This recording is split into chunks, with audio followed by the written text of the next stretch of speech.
चिराग के मन में कुछ तो है। इसका कोई संकेत नहीं है उनके मन में। मिजाज अब अलग लग रहा है। मंत्री पद पर रहकर बिहार की राजनीति वो बहुत अच्छी तरीके से नहीं कर सकते। चिराग पासवान की पार्टी का तो क्या इस पैतरेबाजी से कुछ हासिल होगा?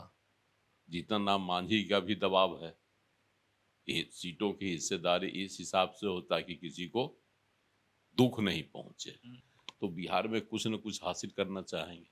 कि चिराग क्या दिखाए हैं आरा में, ताकत तो हम दिखाएंगे। मौजूदा सरकार पर ही सवालों की बौछार कर देते हैं। आखिर उनकी चिराग पासवान की नीति पर कहीं न कहीं तो नीति और नियत पर तो कहीं न कहीं संदेह तो उत्पन्न हो ही रहा है। और ये प्रेशर पॉलिटिक्स काम कर जाएगा, चिराग को सबसे ज्यादा सीटें मिल जाएंगी। पनोरमा ग्रुप, जो सोचता है वो करता है। नमस्कार, आप देख रहे हैं न्यूज हाट। मैं हूं चंदन झा। चिराग के मन में कुछ तो है, तो आज इसी को समझिए। और इस पर हमारे साथ बात करने के लिए हैं वरिष्ठ पत्रकार अजय मिश्र। सर, आपका इस कार्यक्रम में स्वागत है। धन्यवाद चंदन जी। सर, चिराग के मन में कुछ तो है।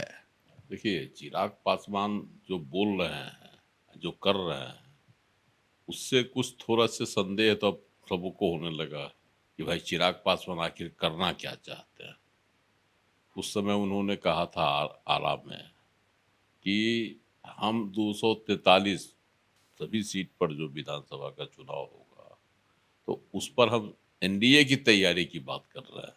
लेकिन आज प्रदेश कार्यकारिणी की जो बैठक हुई उसमें 243 सीटों पर तैयारी करने की बात कही गई पार्टी की ओर से। इसका ऐसा प्रस्ताव भी पारित किया गया।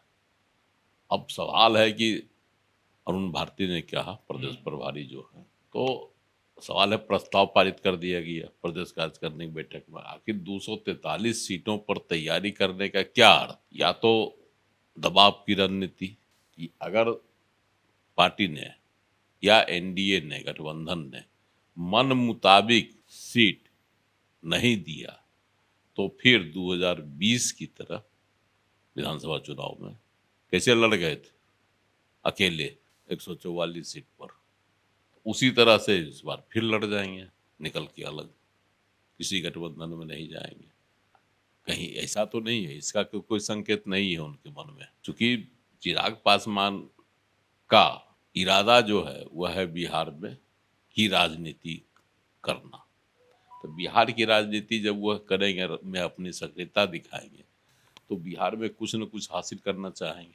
केंद्र की में मंत्री पद पर रहकर बिहार की राजनीति वो बहुत अच्छी तरीके से नहीं कर सकते। हालांकि वह कभी नहीं कहते हैं कि हम मुख्यमंत्री पद के दावेदार हैं या मुख्यमंत्री की चाहत, कोई कुर्सी की चाहत है, या नीतीश कुमार के नेतृत्व में चुनाव नहीं लड़ा जाएगा।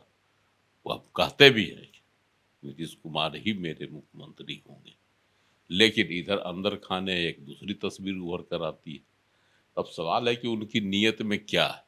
और तीसरी बात है जो कार्यकारिणी में प्रस्ताव पारित हुआ कि दलितों की समस्या, इसको वह प्रमुखता के साथ अब उठा रहे हैं। जैसे दलितों के छात्रवृत्ति जो मिलती है उसमें कटौती का भी सवाल उन्होंने उठाया, और छात्रवृत्ति मिलने में दलितों के साथ भेदभाव की बात भी उन्होंने कही, और ऐसा प्रस्ताव भी पारित किया गया और इसके लिए संघर्ष करने का संकल्प भी लिया गया। तो ये सब जो बातें बताई जा रही है, और दलितों पर अपराध, इसको भी मुद्दा वो बना रहे हैं। या दलितों पर अपराध की घटनाएं बढ़ी हैं वर्तमान सरकार में, इसको भी प्रस्ताव पारित किया गया। इसके खिलाफ भी आंदोलन करने का फैसला लिया गया। तो ये सब जो बातें हैं, एक तरफ सरकार में है, सरकार के साथ है, सरकार की मतलब एनडीए की अधिक से अधिक जीत हो, इसका भी बखान करते हैं, इसके लिए भी ढिंढोरा पीटते हैं कि हम इसके लिए संकल्पित हैं, उनकी पार्टी संकल्पित है। दूसरी ओर मौजूदा सरकार पर ही सवालों की बौछार कर देते हैं। आखिर उनकी चिराग पासवान की नीति पर कहीं न कहीं तो नीति और नियत पर तो कहीं न कहीं संदेह तो उत्पन्न हो ही रहा है। और कार्यकारिणी की प्रदेश कार्यकारिणी की बैठक में ऐसा प्रस्ताव पारित करना इसका है कि का मतलब पार्टी क्लियर तौर पर कहीं न कहीं एनडीए से विचार में जो है अंतर रख रही है, मिजाज अब अलग लग रहा है। अलग अलग लग रहा है। कहीं 220 वाला इतिहास तो नहीं चिराग 2020 वाला 2020 वाला, कहीं धीरे से चिराग पासवान वही इतिहास तो नहीं दोहरा देंगे, धीरे से जोर का झटका दे दिए थे 2020 में। हाँ, इंडिया गठबंधन एनडीए से जब अलग हो गए थे तो लोगों ने कहा था कि भाई चिराग पासवान क्या बिगाड़ देंगे नीतीश कुमार का, कुछ नहीं बिगाड़ पाएंगे। लेकिन नीतीश कुमार को जो घाटा पहुंचा दिए उसका दर्द अभी तक नीतीश कुमार को सालते रहता है, गंभीर घाव। गंभीर घाव। हालांकि नीतीश कुमार जी तमाम दर्दों को भूल गए। चिराग पासवान के साथ उन्होंने चचा भतीजा वाला रिश्ता भी बना लिया।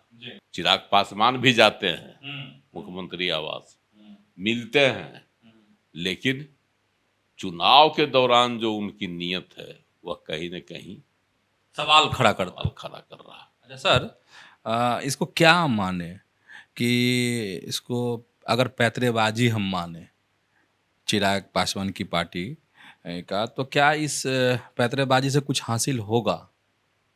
देखिए, अगर चिराग पासवान पैतरेबाजी करते हैं, और हमको तो लगता है पूरी तरह से सीट का जो है हिस्सेदारी, सीट के जो चाहते हैं कि हमको कम से कम 25 सीट मिले। हालांकि जो अंदर मतलब प्रेशर पॉलिटिक्स की बात, अंदर खाने की जो जानकारी है उससे 24 से 25 सीट चिराग पासवान को देने की भी तैयारी है एनडीए में। ये लोग मन बना चुके हैं कि 40 सीट सहयोगी दलों के बीच में बांट दिया जाएगा, जिसमें सबसे अधिक चिराग पासवान को मिलेगा। यह तय है, क्योंकि चिराग पासवान के 5 सांसद, तो 5 सांसद के हिसाब से एक विधानसभा क्षेत्र में 6 विधायक होते हैं, तो 6 पचे 30 सीट की हिस्सेदारी बनती है।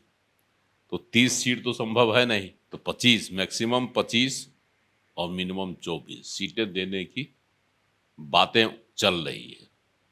लेकिन चिराग पासवान का है हमको कम से कम 30 से 35 सीट मिले। दबाव, जैसे लोकसभा चुनाव के में उनका दबाव चल गया, उसी तरह का दबाव वो विधानसभा चुनाव में भी बना रहे हैं। हालांकि इसमें 2-3 और हैं। जीतन राम मांझी पहले ये कमान थामे हुए हैं कि अगर उनको ज़्यादा सीट मिलेगा तो हमको भी चाहिए। जीतन राम मांझी का भी दबाव है। ये सीटों की हिस्सेदारी इस हिसाब से होता है कि किसी को दुख नहीं पहुंचे। अच्छा सर, मांझी का जिक्र कर रहे हैं तो मांझी जी कहते हैं कि चिराग क्या दिखाए हैं आरा में, ताकत तो हम दिखाएंगे। चिराग, अरे मैं क्या कहता है, जीतन राम मांझी भी दलित सम्मेलन करने वाले हैं पटना में। अब उसमें वो कितनी भीड़ लाते हैं, और सही में चिराग पासवान को जो शाहाबाद में आरा में जो उन्होंने भीड़ जुटाई, भीड़ थी। हालांकि आरोप लगाते हैं जीतन राम मांझी को ढो कर लाया गया। हम लोग ढो के नहीं लाते हैं, हम लोगों में स्वयं लोग पहुंचता है, और उससे ज्यादा लोग लाएंगे। वहाँ तो ताली बजाने वाला भी गाड़ी में होता था, 5 गाड़ी, नारा लगाने वाला 10 गाड़ी, लगाने वाला 10 गाड़ी में। तो ये सब जीतन राम मांझी का आरोप है। और इधर चिराग पासवान की जो आज कार्यकारिणी की प्रदेश कार्यकारिणी की बैठक में जो प्रस्ताव पारित हुआ, उसमें दलितों को मुख्य मुद्दा बनाकर सरकार पर प्रेशर डालने की कोशिश हो रही है। सर हम सोच रहे हैं, और सवाल यही मेरा, कि कुछ हासिल हो जाएगा, ये प्रेशर पॉलिटिक्स काम कर जाएगा, चिराग को सबसे ज्यादा सीटें मिल जाएंगी उपेंद्र कुशवाहा मांझी की तुलना में? ये तो बताया हमने कि स्वाभाविक तौर पर मिलेगा, लेकिन मनमाफिक नहीं मिलेगा। मनमाफिक नहीं मिलेगा। हालांकि कोशिश है कि हमको कम से कम 30 से 35 सीटें मिले, लेकिन उतनी सीटें मिलने को है नहीं। कि एनडीए गठबंधन में जो है भाजपा और जदयू दोनों जानता है कि चिराग पासवान सीट अधिक लेकर लोकसभा की तरह जीत हासिल नहीं कर सकते। दोनों चुनाव में अंतर है, तो इसीलिए सीट उतनी ही दी जाएगी। एनडीए की भी कोशिश है कि सीटों को इस तरह से बंटवारा किया जाए ताकि अधिक से अधिक संख्या में जीत हासिल की जा सके। सीट बर्बाद नहीं, जीत की जहां संभावना हो उसे ही सीट लोगों को दिया जाए। और इसी का जो है अनुसरण आज जो है महागठबंधन की जो बैठक हुई, चौथी बैठक, उसकी भी कार्यकारिणी के ही एग्जीक्यूटिव कोऑर्डिनेशन कमेटी की ही बैठक, उसमें भी इसी तरह का प्रस्ताव विचार आया। तेजस्वी यादव ने खुलकर कहा कि जिनको जिस सीट से चुनाव लड़ना है उसका ब्यौरा दें और उसके बाद ही सीटों के बंटवारे पर विचार किया जाएगा अगली बैठक में। समोसे मांग लिया, हम तो पहले से भी कह रहे थे कि सबसे सीट का ब्यौरा मांगेंगे और सीट का ब्यौरा में जो आएगा तय उतने ही सीट उनको दिया जाएगा। आज सभी लोग थे, कांग्रेस के भी थे, वाम दल के भी थे, राजद के भी लोग थे, 5 कमेटियां भी बनी और मनोज झा ने कहा भी कि 5 कमेटियां बनाने का मतलब हो गया कि हम लोग अब चुनाव की तैयारी में जुट गए हैं पूरी तरह से। तो उसी हिसाब से तेजस्वी ने साफ कह दिया, संकेत दे दिया, साफ निर्देश दे दिया, संकेत किया कि जिन सीटों से जिनको लड़ना है उसका ब्यौरा दें, उसके बाद निर्णय लिया जाएगा कि उसको कितनी सीटें दी जाएगी। तो आप समझ गए होंगे कि क्या सही में चिराग पासवान के मन में कुछ है या नहीं। तो ऐसे ही जुड़े रहिए न्यूज हाट के साथ, खबरों से अपडेट रहिए। धन्यवाद, नमस्कार।